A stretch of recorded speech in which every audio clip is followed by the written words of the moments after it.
And the debate came up about Tom Brady and is he the GOAT?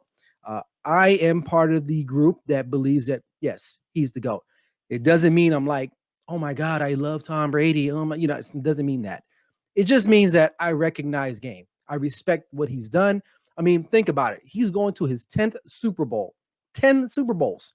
Okay. That's more than every team in the National Football League, if I'm not mistaken, or close to it if I'm not. I mean, I don't know off the top of my head, but come on, man. And not only is he doing it, he's doing it with a new team in a new division in a pandemic season. You got to give him respect for that. Now, did he play great yesterday? Okay. He had 3 interceptions in the second half, but he also did make some really good throws in the first half. So I'm not going to kind of use that to say he's not the GOAT. But if you just look at what he was able to do, man, for such a long period of time, and to be 42, 43 years old, man, like you can't deny that. And I was telling people in the comments last night, it said, hey, no disrespect, but hey, if you can't see that this guy is great, and if not the greatest, only because, he's got so much talent on his team. Yes, that's part of it, of course. I mean, and like I said last night, you're going to, if you're going to be a championship caliber team or type player, you're going to be surrounded with other great players. Name me one team that has all sorry players. All right. So Aaron Rodgers loses again in a conference championship game. In a disappointing fashion again. And I think he's 1-3 in conference championship games. And the one that he did win was against the Chicago Bears with a Jay Cutler who was hurt, and he ended up beating Caleb Haney in the NFC Conference Championship game the year they won the Super Bowl. So it's not like he's had like great success because he didn't play well in that game either. But Aaron Rodgers, he's one of these guys. He's super talented. He could be considered one of the greatest, depending on who you talk to. He's one of the best throwers of the ball that I've ever seen in my lifetime. And I've seen a lot of quarterbacks play, super confident, almost kind of jerkish confident in a sense. What's the word? Very egotistical. But what's next for him? Of course, the Packers are going to want to keep him. I know they drafted Jordan Love from Utah State in this last year's draft. He didn't even dress that much this year. I don't even know if he was even like the 3rd or 4th backup. So I don't know what was the reasoning in that, maybe to kind of influence him a little bit to play better, Now, he did play better. He had an MVP caliber type season, and more likely he will win the MVP. So it's going to be interesting now, because if you didn't hear the comments after he said, after the game, he interviewed with the press, he kind of made it felt like he was uncertain about his future and what he plans on doing. Yeah. Here's what I have the problem with that with Matt LaFleur. And I get it. I coach football. I've been in situations. It's a lot going on in your mind. And I don't think a lot of people realize what these guys are going through. And I just coach youth football. I can only imagine what it's like in the NFL. I'm not justifying, but what I was trying to rationalize what he was thinking. But when you look at it, it's like, dude, it's 4th down. You're down 8, 2 minutes left. You have the MVP pretty much in the league right now.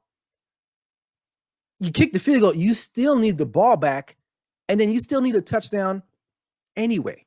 And not only do you need the ball back to score, but say you do score, or say you do stop them after you kick the field goal, which they end up getting the field goal, and they cut the lead down to 5.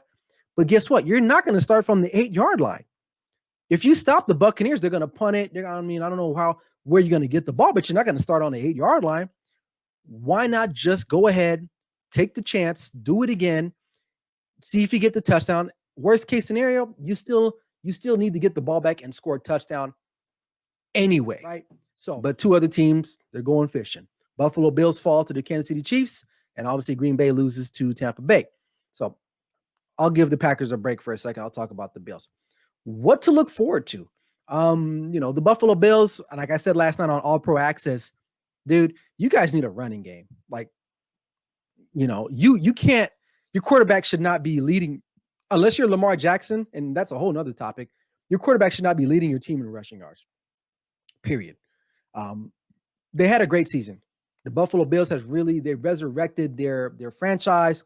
They're not, this laughing stock in the NFL anymore, especially in the AFC East now, because the Patriots are done. Now they may have to compete with the Dolphins, who are trying to get better themselves. But you have your quarterback. You got your number 1 receiver in Stephon Diggs. you need to go ahead and add some more pieces, preferably in the running back position. Another running back. I do like Singletary.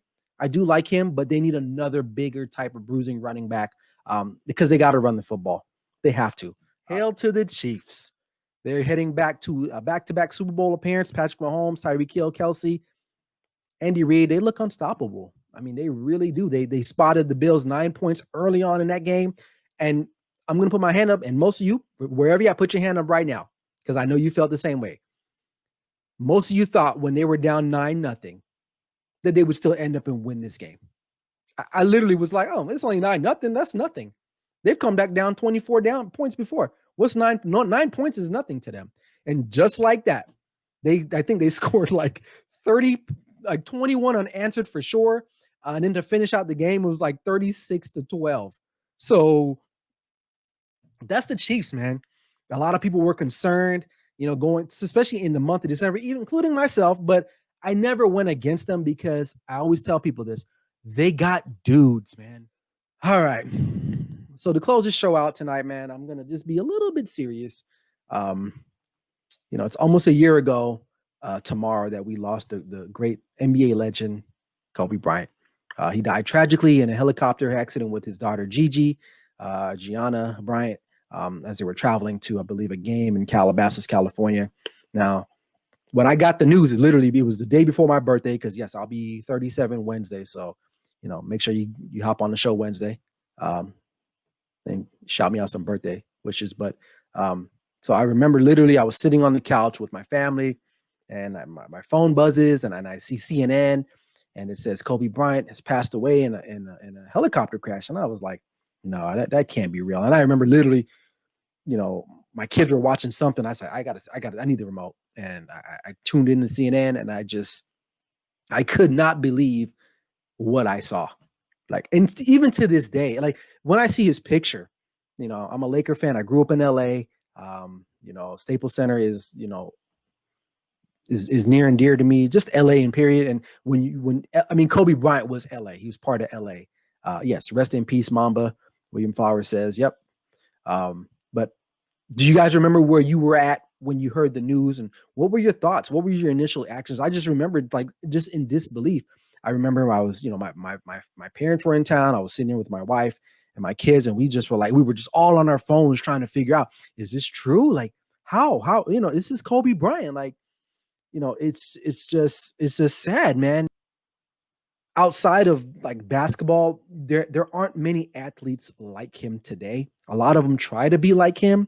They say the Mamba mentality, but it's one thing to say it, but to actually live the Mamba mentality is a whole nother meaning. And what he was able to do and market that Mamba mentality, and not even just market it, but it's really a way of life. And I think that with him gone now, I would have loved to seen or hear from him now, especially what's going on in the world, because he was a great basketball player, but he was very intellectual, very thoughtful. He knew his stuff. He just wasn't a basketballer. He had a very, very good, positive business acumen. I mean, I think he won like an Emmy or something like that.